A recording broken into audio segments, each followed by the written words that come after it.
All right, welcome everybody. We're going to go ahead and get things started. We're at the top of the hour now, and I want to make sure that I get through the content and still have time for questions and some answers at the end of this. So without any further ado, welcome to iArch Solutions presentation of EPM 11.2. More things change. I'm your host, Jeff Henkel, and I'll take you through this. We'll have the opportunity to type questions into the chat. If they can be answered by somebody that's one of the panelists during the Q&A, we'll type up an answer. Otherwise, we'll save it for the end and work through them in order. All right, here we go. The objective overview of the session is kind of as follows. We're going to do a brief introduction of iArch Solutions. I'll talk a little bit about my background and why you're joining today to listen to what I have to say. We're going to talk a little bit about why we're still discussing on-premise software in the modern era when everybody seems to always want to talk about cloud. We're going to talk a little bit about 11.1.2.4, which was the last release that came out around 2015. We're going to talk a little bit about it in comparison to what we're seeing right now with 11.2.1. Then I'm going to go through kind of some of the installation process and how it's different or the same as what you knew previously. So we'll talk about downloading, installing, and configuring. We're going to take a peek at one of my favorite parts of the new version, the RCU. We'll talk a little bit about OHS and what's changed there. We'll talk about WebLogic and some findings I've come across with regards to how it's behaving in the new version with EPM and some fun I've found with host names. We're going to talk a little bit about migration and what that entails. And then we'll talk in summary about when you should move. And then, of course, last but not least, the Q&A I mentioned earlier. All right, so who are we? We are iArch Solutions. We are an EPM, actually an EPM end-to-end provider. I specialize in the infrastructure and managed services side of the house. I've been doing this for over 20 years now with just the Hyperion software. I started back in the enterprise in Pillar days, and I've been with the product suite ever since then. I'm also an Azure certified architect. I'm a Kscope and Collaborate speaker from previous years. I led the Kscope EPM infrastructure track this last year, which didn't quite turn out as well as we would have liked, obviously, but I've been on the infrastructure track for a number of years and always helped pick the content. I've done dozens of on-prem to cloud migrations, and I've done hundreds of EPM implementations of various flavors and migration types, all the way across the various architectures that are supported. So a little bit more about iArch. As I mentioned, we're a full service consultancy focused on Oracle Cloud Infrastructure, Azure, AWS, but also with a background and specialization in Oracle EPM and the Hyperion software stack.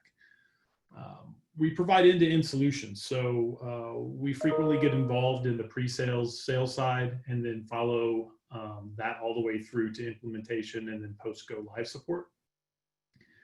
As I mentioned, I lead our managed services practice where we provide customer care for clients once they've gone live, when they're looking for a level of support that's a little more responsive than sometimes Oracle support can be.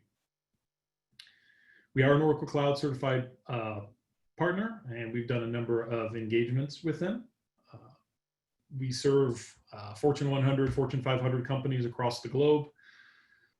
We're 100% onshore based, which is a little bit uncommon these days, but all of our staff have multiple years in the EPM suite, and we're all here spread across various parts of the US. You'll find us in Connecticut, Massachusetts, Indiana, Rhode Island, and we keep the lights on all the time. So if there is something you need support with, feel free. If there's questions you have today that don't get answered, I'll have my email posted at the end of this. Feel free to reach out to me, let me know, and I'll do my best to answer whatever questions you might have.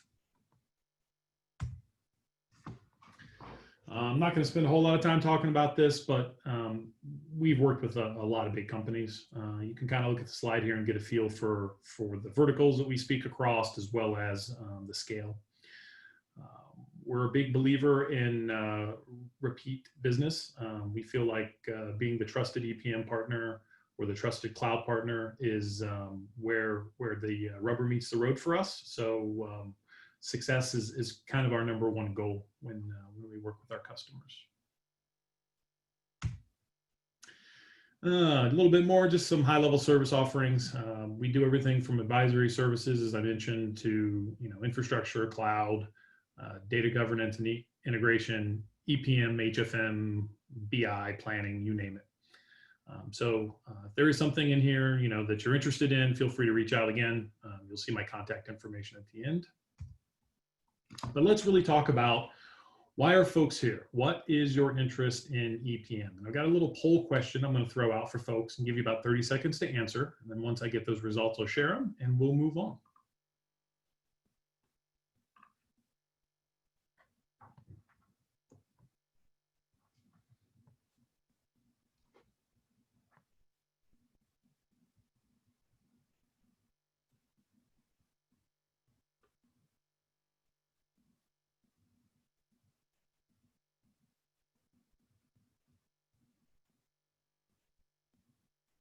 All right, I keep the poll open for about 5 more seconds.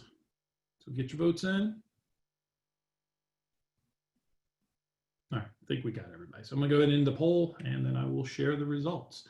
So why are you here? I thought this was more interesting than listening to my kids argue. So we've all been home a lot. So obviously we got 4 votes for that one. 14% of us are just happy to learn something new and listen to me talk for an hour. I'm on a legacy version and looking to upgrade. This is obviously the most popular one. 62% of folks out there are looking to get off of either 11.1.2.3 or 11.1.2.4. Only one of us has installed 11.2. They were regretted the experience and looking for help. So hopefully we'll go through some pointers to help you out here, because I also regretted my initial installation and found it a little bit frustrating. But we've got some words of wisdom to hopefully help folks move that forward. And then I just really like webinars. I got 6 folks, or 21%, that just enjoy a good webinar. So welcome, and I appreciate you being here. All right. Oops. So let's talk about on-premise, right? First question that a lot of folks ask now, especially when they're looking to upgrade or move off their current version, is, why would I stay on-premise? There's a number of reasons. So let's just kind of walk through those. The first one for a lot of customers is legacy entanglements. There may be problems with source systems, below Hyperion, if you will, in EPM, that keep you wishing to use an on-premise version.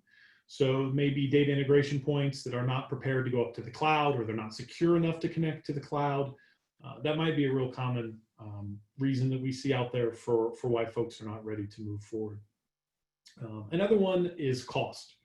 For a lot of clients, the initial look at the cost of cloud is promising, but then you realize that a couple things happen, right? One of the first things that happens is we switch from a capitalized expense that you can kind of plan over time, that you can manage over time, that you can deduct over time, versus an operating expense, which is hitting you on a month-to-month basis. So that's kind of one of the hidden costs that I think a lot of people aren't necessarily prepared for. They're used to paying for hardware in the data center with a 3 to 5 year lease or lease cycle, and amortizing that cost.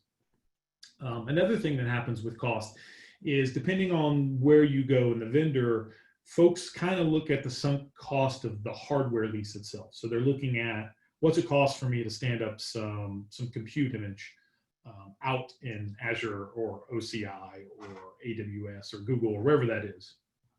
And they don't kind of count what I like to call sort of the hidden costs, whether that's the cost of storage, the cost of data transfer, moving in and out of the data center, the cost of load balancing if you have to pay for a network load balancer, which may also include a firewall, certificates, etc. So a lot of times there's some hidden cost in there that can catch folks up short. The third one I'll mention is performance. Now, when I talk about performance, it kind of ties a little bit to my last bullet here, which is control. I'm not necessarily implying that there's a problem with performance in the cloud, right? All of these vendors, whether it's OCI or Azure or AWS, all these folks have hardware out the wazoo that you can allocate to your EPM environments if you choose to go out and be in the cloud. A couple things about that though, right? One of those is the more hardware you allocate, obviously the more it's going to cost, which takes us back to our earlier point. The other thing that we have to keep in mind is that that performance to some degree is outside of your hands. So in other words, with most of these platforms, you're responsible for the server operating system up. You don't have access to understand what's happening in the underlying hardware itself. You're relying upon the vendor to basically meet some sort of a SLA or guarantee of what that performance will be. Generally, those are delivered, but obviously there can be challenges with that. As well as that with control, you run into the problem of if the vendor has an outage or needs to force an outage or needs to force an upgrade, a lot of times a company can fall victim to that. And that can be impactful to your business, whether that's a closed process or planning cycle or whatever that may be. And then last but not least, you've got security. My personal estimation is that a lot of times cloud is more secure than many environments that I've done consulting in. That tends to be just because they know that if there's a major breach, right, that's kind of the ball game. So you're much more likely to have images and things handed to you that are completely locked down, that you then have to sort of navigate the waters of opening up ports and opening up firewall rules and all those sorts of things to allow communication both within the network between the servers, but also, you know, how you're going to access them either from a client to a data center VPN or whatever that may be. So, but security is a very big concern for everyone out there. And there's a sort of corollary to the control aspect that says, when I give up my data, right, how do I get it back? You know, what determines ownership?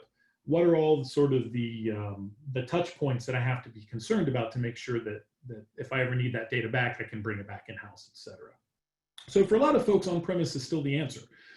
They still want to have a version of the software in-house, if you will. They want to have it in a data center that they control sort of all of these aspects of. So with that said, let's talk a little bit about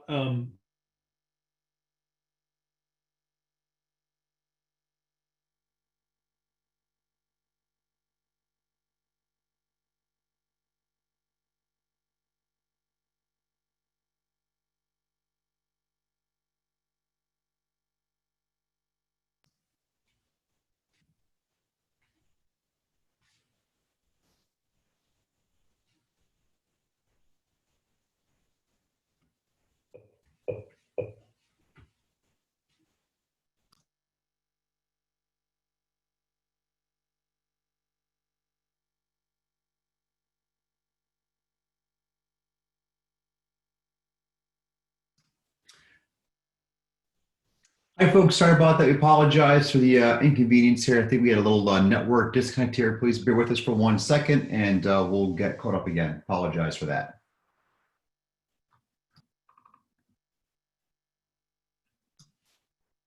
Yeah. Did we get you back there, Jeff? Yep. Can you hear me? Yep, there you go. Now we can. Sorry, yep, we lost you. Cut out the last slide. Sorry about that. Go ahead, please. Yeah, no worries. So where did you lose me at? When you change the slide. Okay, awesome. So let's talk a little bit about 11.124. This is the release that most clients are currently on.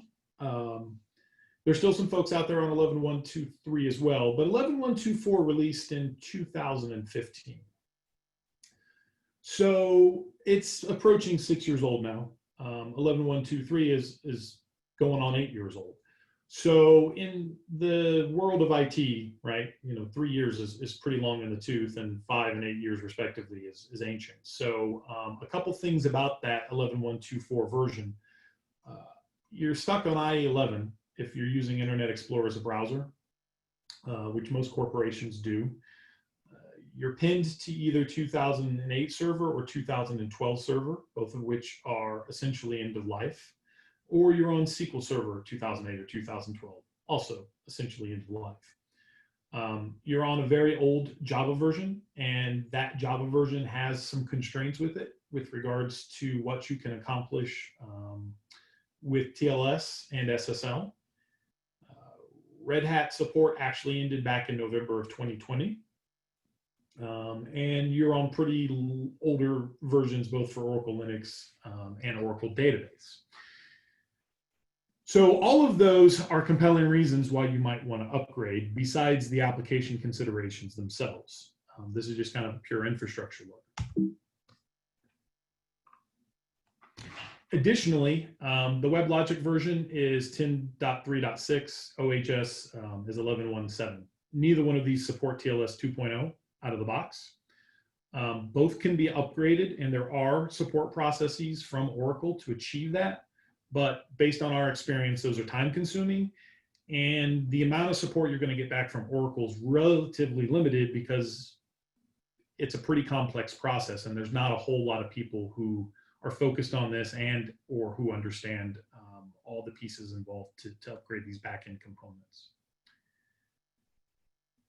So overall, right, support at Oracle is transitioning to 11.2 into the cloud. That's where their focus is nowadays.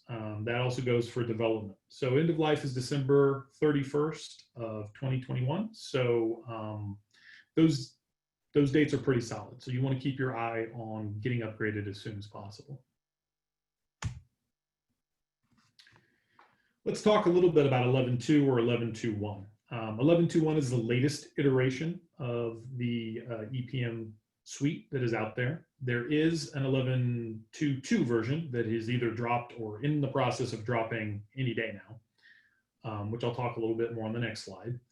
But as we speak, 11.2.1 supports newer architectures, Server 2016 for Windows and 2019, and also Microsoft SQL Server 2016. The JDK that's bundled with the software is now up to 1.8. WebLogic is 12c. Microsoft Edge, Google Chrome, and Firefox in the latest iterations are all supported with the new one. IE 11 still works and is supported, but it's supposed to be dropped with 11.2.2. So the next patch or upgrade version that they put out there is going to cease the support of IE 11. Extended on-premise support was originally through 2030, but because of the COVID pandemic, they've already extended this date to 2031 at least. It could get extended further, but right now Oracle's committed to essentially a 10-year rolling window to support on-premise EPM 11.2.x. One important thing to note, this is a brand new greenfield install. So if you're planning on upgrading, if you're thinking about upgrading, you need new hardware, you need new software. That should sort of speak for itself because we're talking about the fact that we're now moving on to Windows Server 2016 and 2019 from 2008 and 2012. I personally wouldn't recommend trying to upgrade a 2012 server to 2016 or 19, even if there is a path to do that, but I want to mention it. So if you're planning on going to the new version, you're going to need and want to stand up new hardware.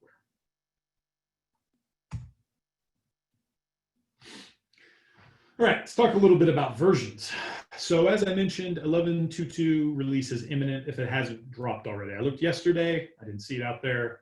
I have not looked yet today, but keep your eyes peeled. It's quickly approaching. What will happen with 11.2.2 is we will finally get some Linux support. It will include Oracle Enterprise Linux 7.x and Red Hat 7.x. It will not include HFM. So if you wish to run HFM on Linux, you're going to have to wait until sometime in 2021. It will not be part of the 11.2.3 release, which is scheduled for the end of this year. The only hardware or architecture type component I'm currently aware of that is slated for this 11.2.3 release is they are planning on adding SQL Server 2017.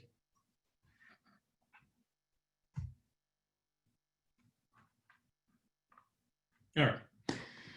So let's talk a little bit about downloading and installing. Downloading, still downloading. If you're familiar with e-delivery, then you probably know what I'm talking about. E-delivery can be a little bit messy. There are 21 separate packages when you look this up. I've kind of broken down how they fell out for 11.2.1. 3 are for SOA, 3 are for Oracle Internet Directory, Access Manager, and 3 are for ODI with 2 different versions bundled into that little package. 2 are for DRM, 1 is for WebLogic, and then what you really probably care about are the 9 EPM install packages, which are 6 EPM parts, a client part, a doc part, and an HTTP server. I bring this up because if you check all of the separate products, true to e-delivery form, it will try and download a whole lot of extra stuff. In other words, you'll get multiple instances of the EPM packages, etc. You don't need all that stuff. Once you start going through your cart, you'll see that it's trying to duplicate things. I heartily recommend you strip the installers down to just what you need. It's already a big chunk of download. Installing, check the prerequisites as before. You're going to want to disable things like UAC. You're going to want to make sure your server's clocks are all synchronized. You're going to want to validate the admin access and follow the documentation on what an admin user should have access to. If you've done these things for 11.1.2.4, it's pretty much identical. You're also going to want to create a shared file system if you're doing a distributed install especially. So, you'll probably want to distribute, OHS, LCM, FDME. Those are the common ones. You'll notice I did not mention BI+, which used to be one of the ones that needed a shared file system. That's because if you weren't aware, BI+ is gone. The only remaining component is financial reporting, and it does not have the underlying file share component anymore. Hooray. So we're glad that's over and done with.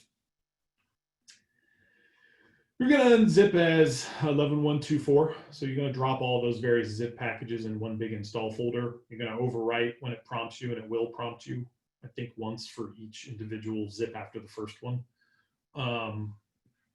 And then you're going to install as 11.1.2.4. There's really not a whole lot of difference in the installer, with the exception that I did note that FDME now includes ODI 12C, so it does install the studio for you.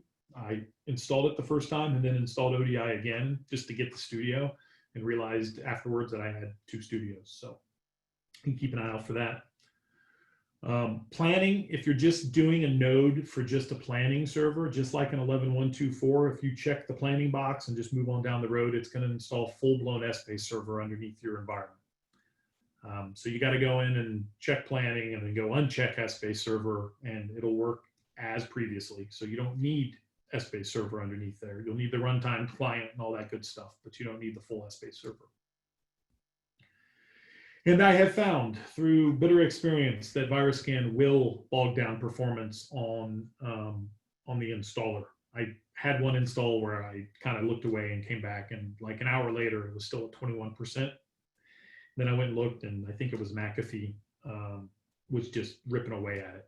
So disable that stuff, disable it on the installer directory, disable it on or exempt it on the Oracle folder that you plan on installing to, and that'll help things kind of fly along.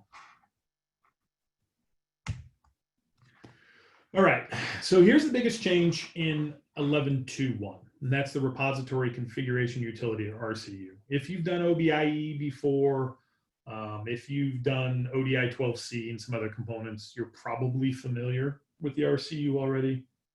All I can say is I picked this image for a reason. It's a little bit face-planty when you first start to use it. First things first, I will give Oracle the kudos they deserve on this. Follow the documentation here.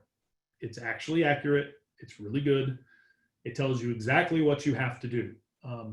There's some scuttlebutt out there in the blog world in EPM that talks about how you can skip doing this, create a prefix for each server.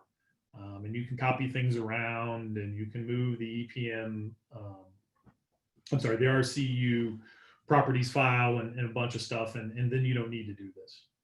My experience is that's really not true. And Oracle actually has a couple of previously opened SRs that are out there that you can find doc IDs about that discuss that you really need to do this. So I heartily recommend you run the RCU and create a prefix for each server in your environment. So in other words, if you have 5 servers in the environment, you're going to run the RCU 5 times and give each server a different prefix, dev1, dev2, dev3, dev4, dev5. At the end of which, when you run your configuration utility, things will work. If you don't, you've got problems. So a couple observations. If you make any kind of mistake with the RCU, put special characters in the passwords, run it twice because maybe you thought you made a mistake on dev2, right? Drop it all and start over. And I understand that's kind of buggy and it's pretty painful. If you're doing a 9 or 10 server install, all I can say is this is the moment where you measure twice and cut once. You do not want to just shoot through it because, as I mentioned here in the last point, if you make a mistake, you're going to start over. Each server gets an RCU schema.properties file, which you can see pictured here over on the right. That properties file lives underneath the config utility that is the one not under EPM system or under user project. So it's the one under EPM system 11R1 common config. This file, as you'll see here, right, has different values from when you run the RCU. So you can run I personally run the RCU once from one box. So I go on my primary foundation server. If I'm doing 3 nodes, I run the RCU 3 times. I create dev, dev2, dev3. But once I've completed that, I have to take this properties file and I have to put it in this location up here, common config 11.2. And then I have to change my verbiage in the file to represent the schema prefix. So I'll make it either dev or dev2. And then you put the user credentials, name and password in plain text, save the file, and then when you run the configuration utility, it kindly goes back through here and encrypts all that for you. Okay. Oops. Couple things I found. Configure the admin server first. So your foundation server or servers is going to have everything on it, just like an 11.1.2.4. So if I'm installing planning, SBase, EAS, provider services, I'm going to install all those on my foundation server in addition to foundation services first. I'm going to get all that configured. Once that's done, I'm going to go on to my additional nodes, whether that's another reporting node or a planning node or whatever that is. And I'm going to deploy them and configure them. Now, one thing I've had happen to me a couple times is when I then turn around and go and deploy, they continually fail the WebLogic deployment. All the other steps complete, you know, configuring the database, registering servers, all that good stuff is fine. But it's the it's the WebLogic deploy that tends to fail. I've had success based on reading things out in the blog world with copying the /conf server from the admin server over to the domains EPM system config folder on my secondary, tertiary nodes. I will be 100% honest and say I need to mess around with this some more and figure out why this happens sometimes and doesn't happen others. But it is kind of just a pointer for you folks. If you're struggling out there, you can rename the comp folder underneath the WebLogic domain and copy in the one from the admin server, and you will find that your deployment works. If your deployment has failed, though, my experience has been at some point I'm going to go back to the RCU, drop everything, and go back through this again, even when I copy the comp file. So I'm hoping 11.2.2 fixes some of this. It's still a little buggy in my experience. And I've traded a bunch of emails with some other infrastructure consultants out there in the field. We've all seen variations of some of this, and I'll talk a little bit more about some other fun as we move forward. Last but not least, you're going to always configure OHS last. So once you've done everything in your environment and you're happy with things, then go and run your OHS configuration. Okay, let's talk about OHS a little bit. So first things first, unlike in 11.1.2.3 and 11.1.2.4, Oracle HTTP Server has no service. It's also now running under the node manager for WebLogic. So in order to start it, you have to go to this location, which I'm not going to read all of because it's pretty well buried. And you're going to run the start component CMD and then pass the OHS underscore component piece. You can also use store user config at the end of this, and it will only prompt you the one time to set up the WebLogic connection, because it's going to prompt you for the WebLogic connection to launch OHS. So if you don't want to do this every time, it's a hassle. There is the possibility that you could do a couple things here, none of which, based upon my conversations, are supported so far. You could use Task Scheduler to run this process for you and have it start OHS. I explicitly have a statement from Oracle to me that that's not necessarily supported. So that's going to be a gray area. You can also manually create a service to do this for you. Also not necessarily supported. And they claim they've seen issues with both of those approaches. So the only thing that's truly supported is a batch file or a command file that runs this. Why you can't automate it, I don't know. Your mileage will probably vary. So this is one of those areas where in my lab environment, I have this automated right now because I don't want to go and manually start OHS every time I reboot the box. Some other things. OHS has if you thought the folder structure was bad in 11.1.2.4, it's worse. There are 4 different copies of OHS under the FNW config folder. It looks like it sources from a subdirectory under FNW config called OHS component. But I also had to make some changes under /instances when I wanted to update some of the base splash page, the index page for OHS, so that I could tell which of 2 distributed servers I was landing on. So just be aware of that. I don't know why there's so many versions out there, and I haven't unfortunately had the opportunity to talk to a developer or somebody that could walk me through exactly why we're sort of shotgunning OHS all over the place, but just be warned, it's a little bit messy. What I have been doing is when I make a change to something like an HTTPD conf file or the mod WHL file, I go and just do it in all 4 instances.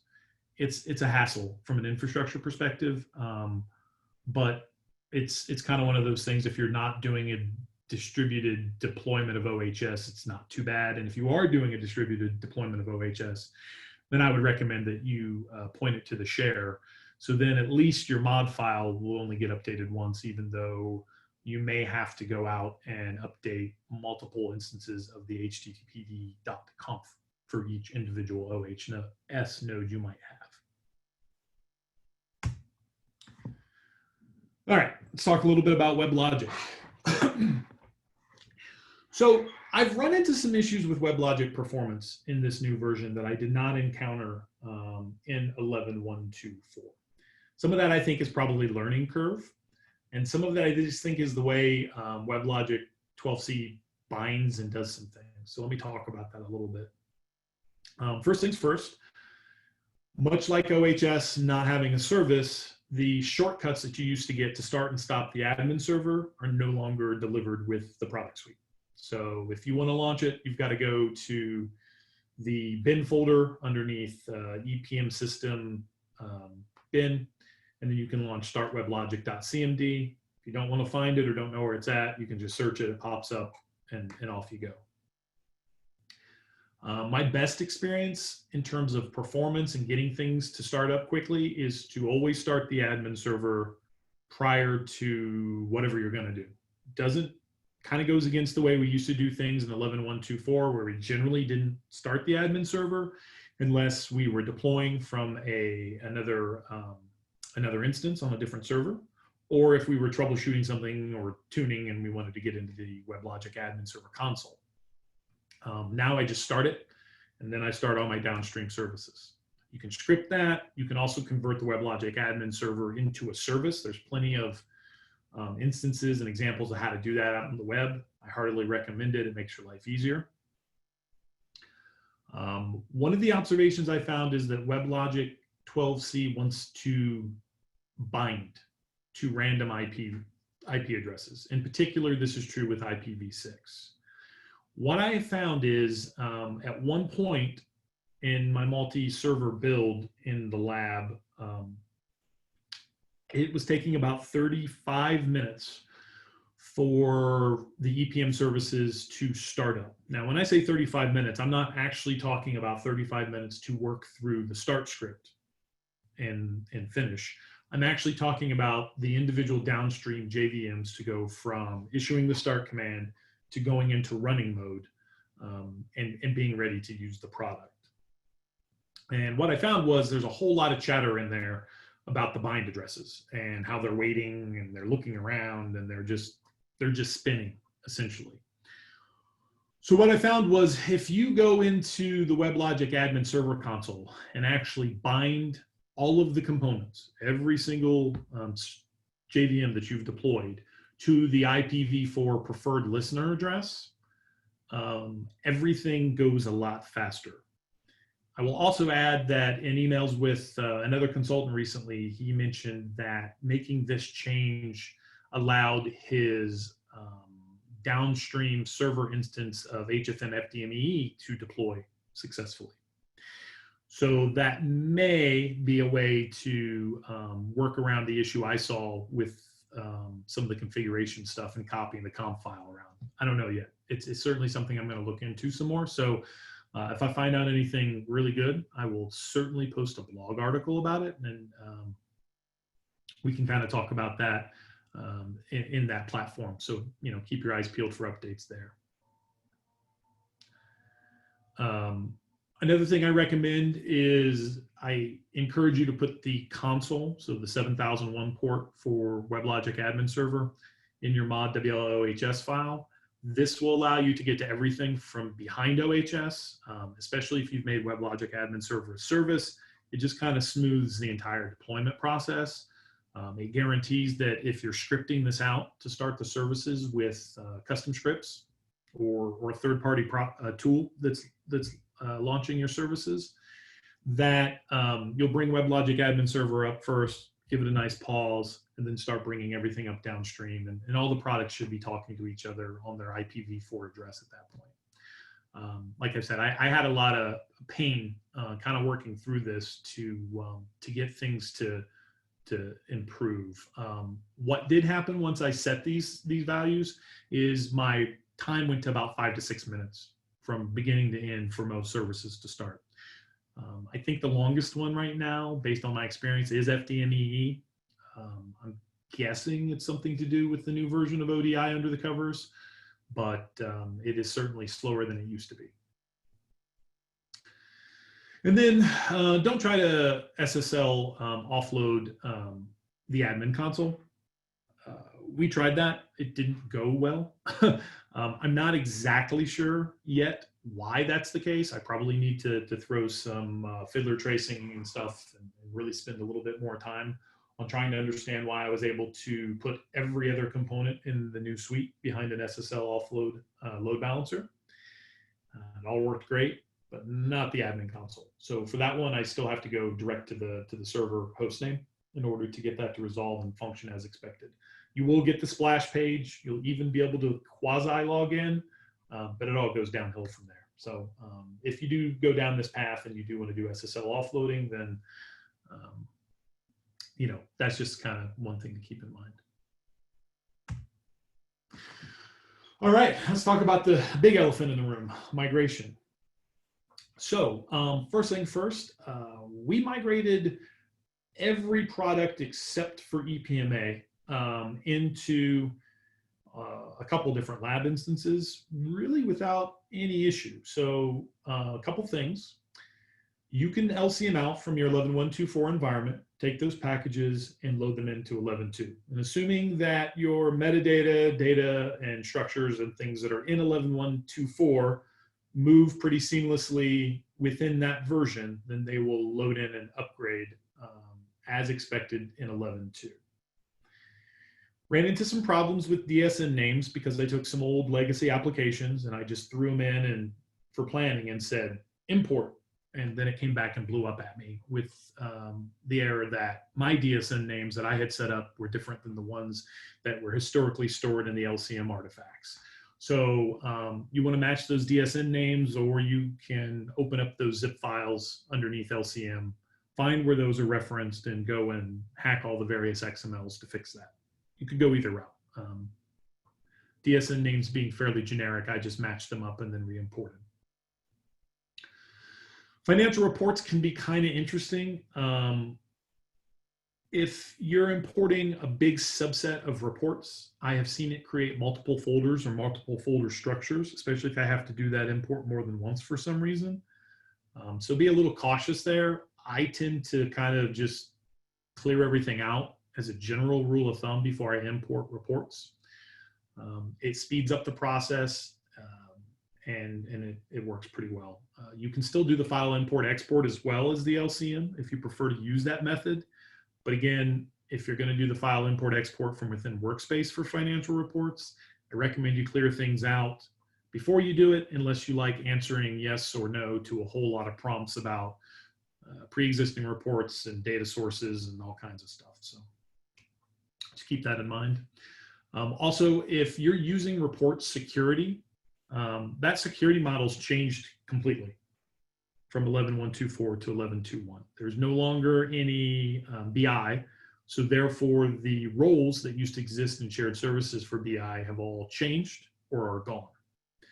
So with that said, if you're using report level security, you're going to have to rebuild it.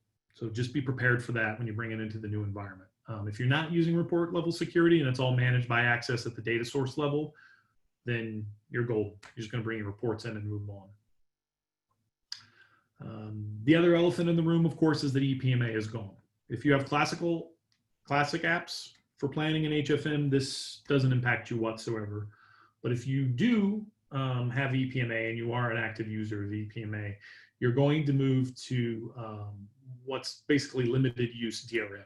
In short, you have DRM licensed to you for converting EPMA applications and just that purpose. So even though you'll have to install DRM and you'll deploy it, there is a process to move all of those EPMA artifacts over to DRM. It's partial utilities, partial code. It's a little more involved. It's certainly not a click of the button type of change. We will be doing an upcoming presentation on that in sometime soon, and so keep your eyes peeled for that webinar. We'd love to see you there, and we'll talk about what that is involved in that. And then with ODI.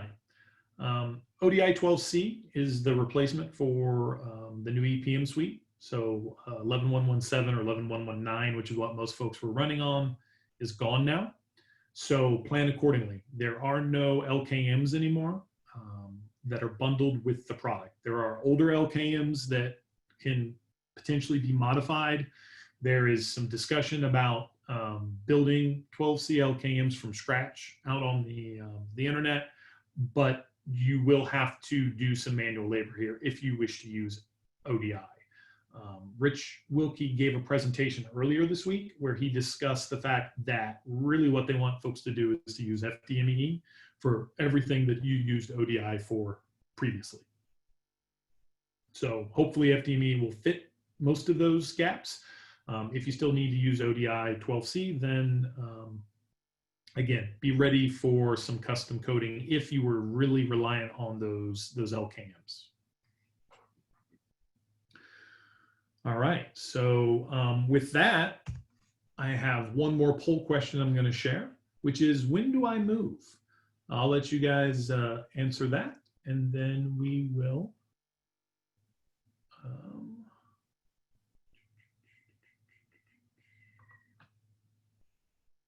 move on. There it is, post slide 2. There we go. Okay, everybody should see a new poll now. We'll keep it up for about 30 seconds, and then we will move on.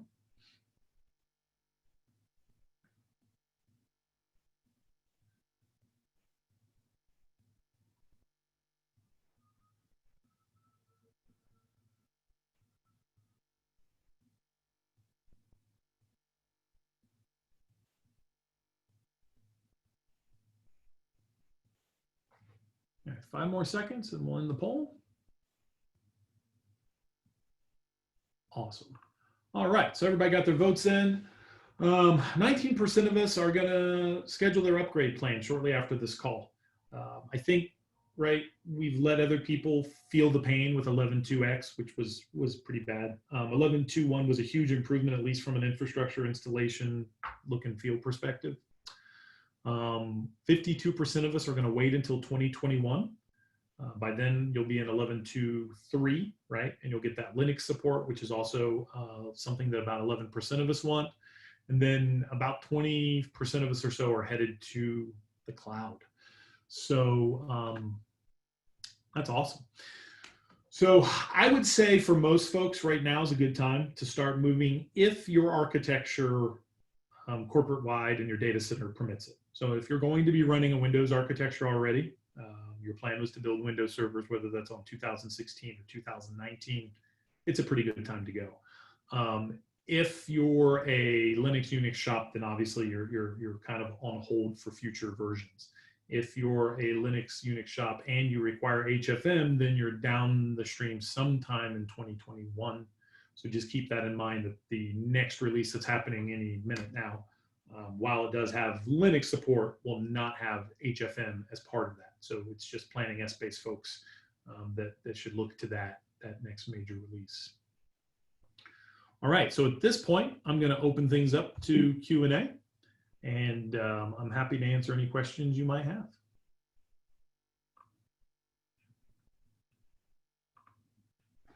All right, I've got one already.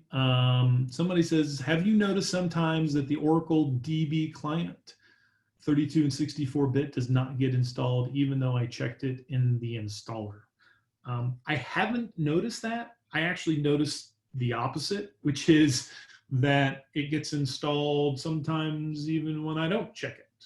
I'm pretty sure that much like the planning and S-base checkbox, where you check planning and then you get the full-blown S-base server underneath it, that something is probably checking those components, and I've moved on and I've not gone back through the installer to make sure it's not installing things that I don't want. Other questions? Feel free to type them either in the Q&A or the chat.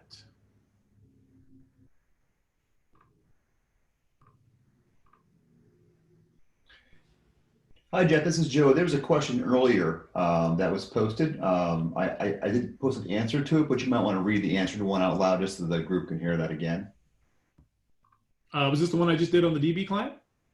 No, it was from Mike regarding the RCU, the DB schema, under the answer. Okay. I see it. Okay, yeah, so let me read that.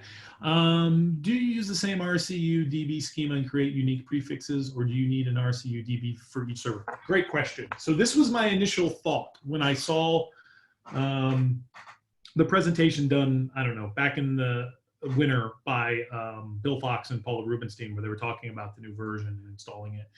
My initial impression was that we were going to need the RCU, an RCU schema or a database for each single box or server in an environment. And I thought, this is madness. There's no way this is going to work.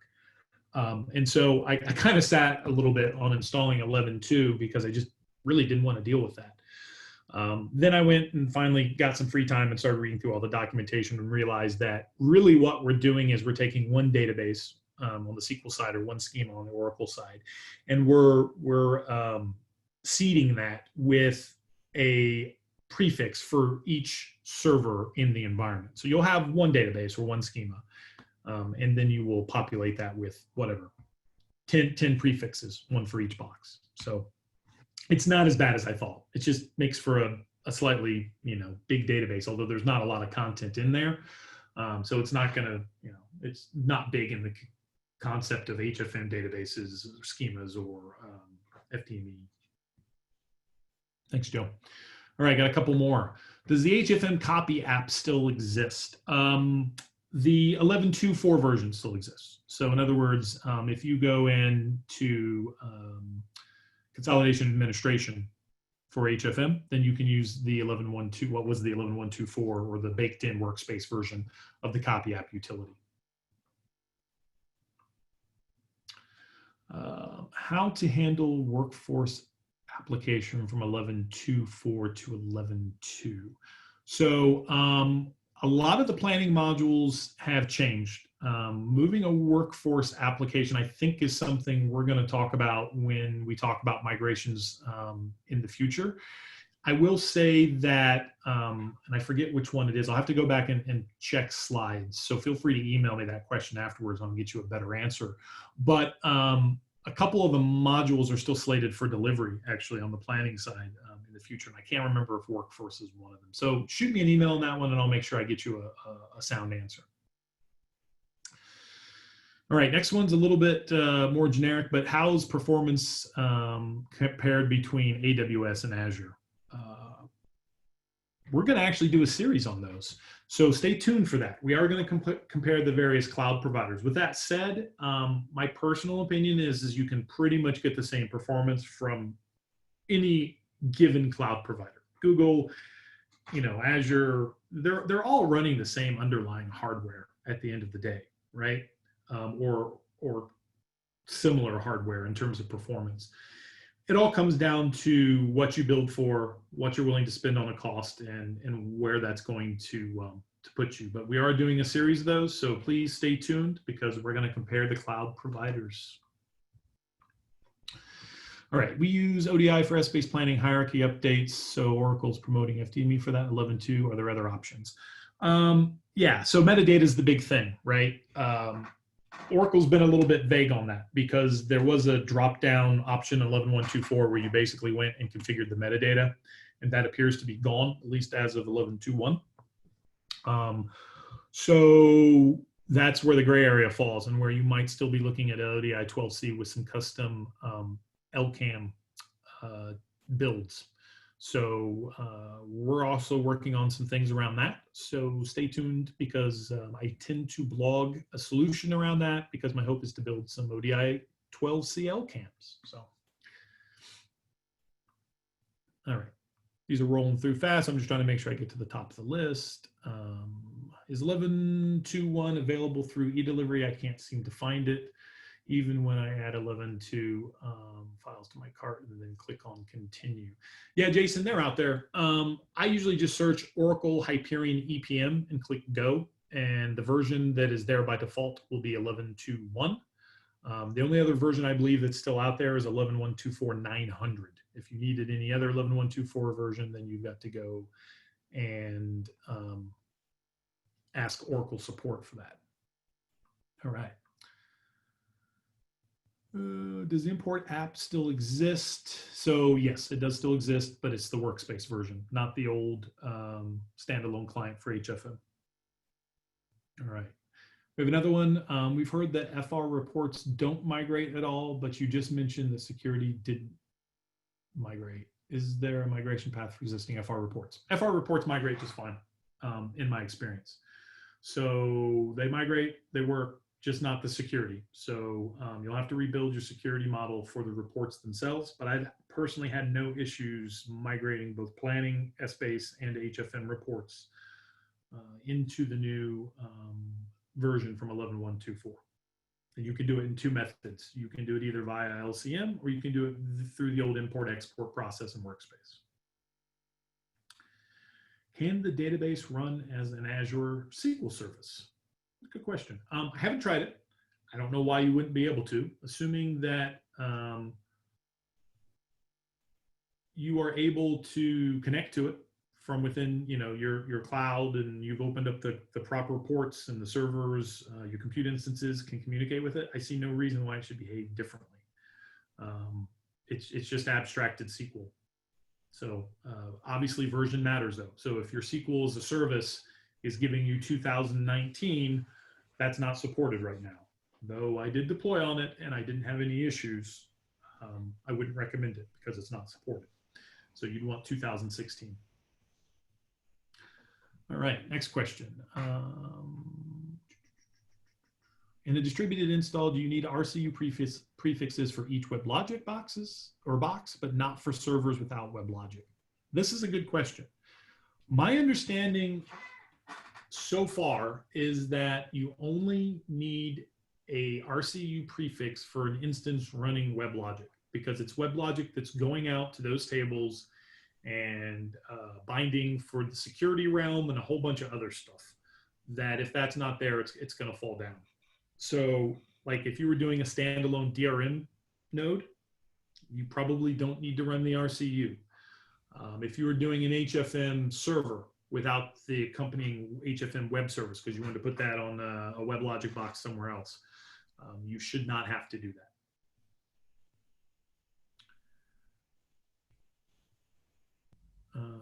Any benefits from Exalytics made it to this release? More thread parallelization. So there is no Exalytics in this release so far, because OEL is not out yet, right, till the next release.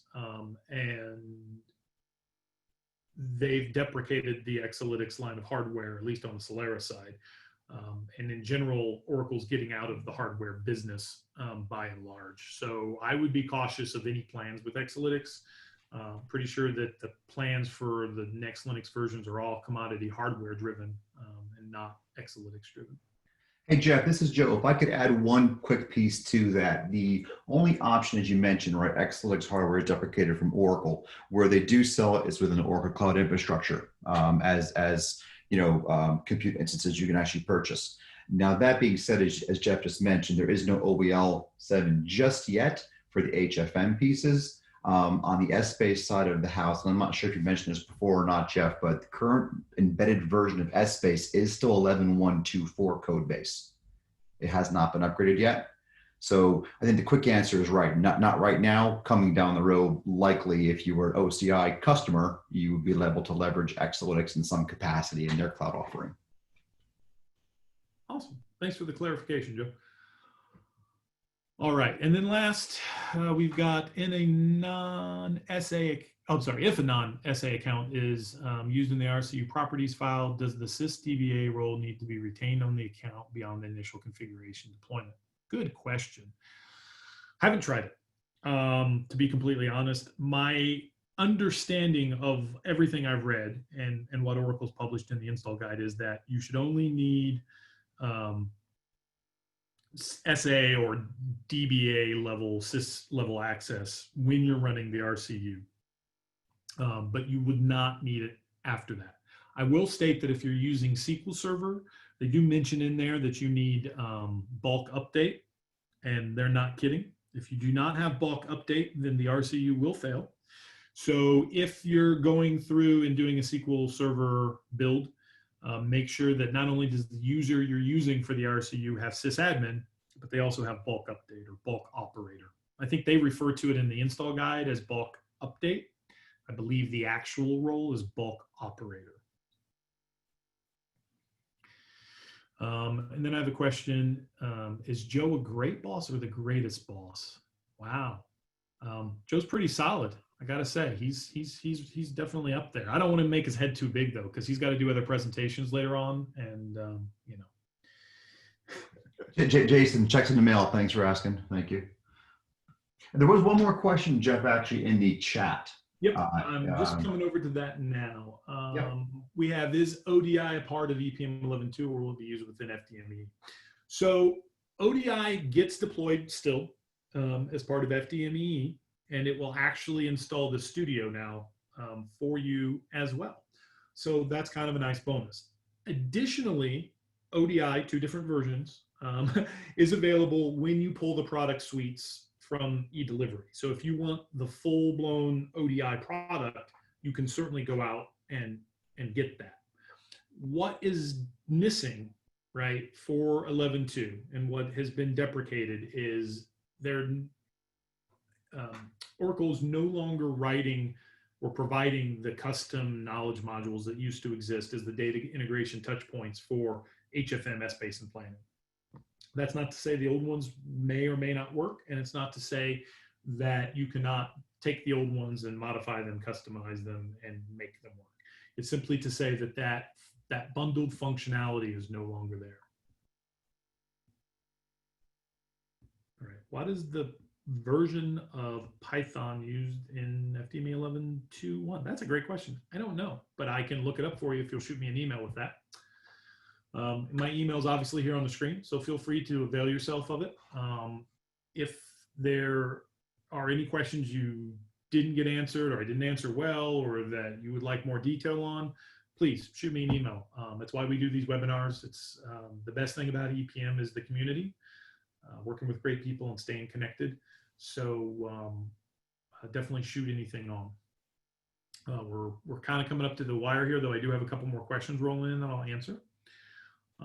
Which Smart View version should we be using with on-premise?